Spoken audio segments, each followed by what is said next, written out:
السلام عليكم ورحمة الله وبركاته إخواني في العالم العربي، أهلا بكم معنا في هذا الفيديو الذي من خلاله سنقدم طريقة عمل مع شركة الوان كوين، وهي شركة مختصة في مجال تعدين العملة الرقمية أو الكوينز.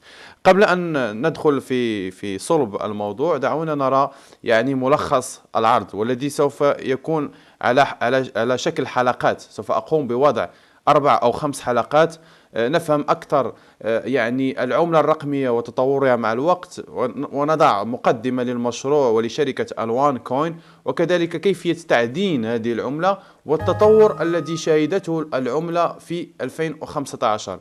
كما سنتطرق في المحور الثاني لطرق الربح مع الشركة، وذلك من خلال التسويق الشبكي، امتلاك العملة وأنواع الباقات. سوف نتكلم عن العمولة المباشرة، كذلك العمولة من الشبكة، مكافأة الأجيال، مكافأة البداية، الرتب، وكذلك السبلايت. الكثير من الناس يسألونني عن السبلايت.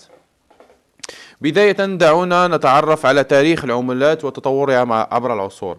فكما نعلم جميعا أن تاريخ العصور شهد تطور العملة.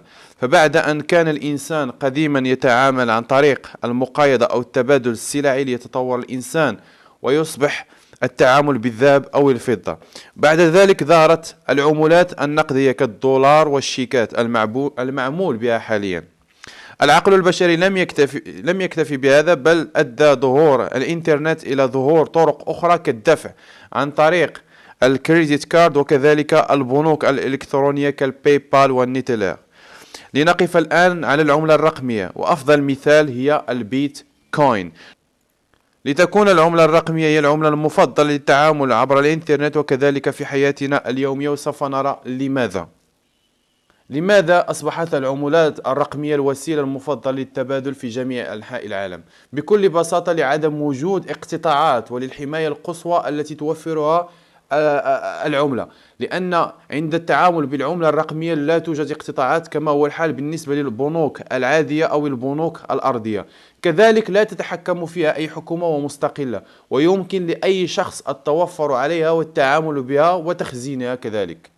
بما أن حياتنا اليومية أصبحت مرتبطة بشكل كبير بالإنترنت، لذا فهي العملة الأنسب لتداولها، لأنها عملة رقمية وتشفيرية، أي لا يمكن تزويرها.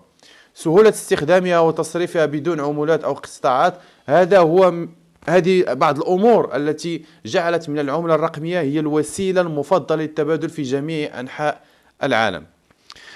قصة نجاح البيتكوين، نأخذ على سبيل المثال قصة بيتكوين. هذه العملة الرقمية التي ظهرت في أواخر سنة 2008 تم إنشاء العملة الرقمية البيتكوين، وكانت قيمتها تقريبا 0.1 دولار، لترتفع قيمتها وتصل لحوالي 1200 دولار في وسط 2013، أي بعد 3 سنوات فقط ارتفعت قيمة العملة بشكل خرافي. هنالك العديد من الأشخاص من قاموا باستثمار مبالغ صغيرة لتكون أرباحهم بعد 3 سنوات خيالية. نعطي كمثال، هذا الشخص السويدي قام باستثمار في 2009 26 دولار فقط، وفي 2013 أصبح استثماره يساوي 885 ألف دولار. هذا الشخص أيضا قام باستثمار 300 دولار لما كانت العملة تساوي 0.1 دولار، وفي 2013 أصبحت قيمة استثماره 8 ملايين دولار. وهذا المنحنى يبين كيف أن العملة أصبح عليها إقبال كبير، وكيف أدى هذا الإقبال إلى ارتفاع العملة. فبعد أن كانت تساوي فقط بضع سنتات من الدولار، أصبحت تساوي 1203 دولار. حاليا العملة تساوي تقريبا 400 دولار. يعني العملة الرقمية أحسن مجال لمن يريد استثمار أمواله، لأن يمكن أن تصعد هذه العملة بشكل خرافي جدا جدا. سوف نتطرق إن شاء الله ونتعرف أكثر على شركة الوان كوين في الحلقة القادمة إن شاء الله.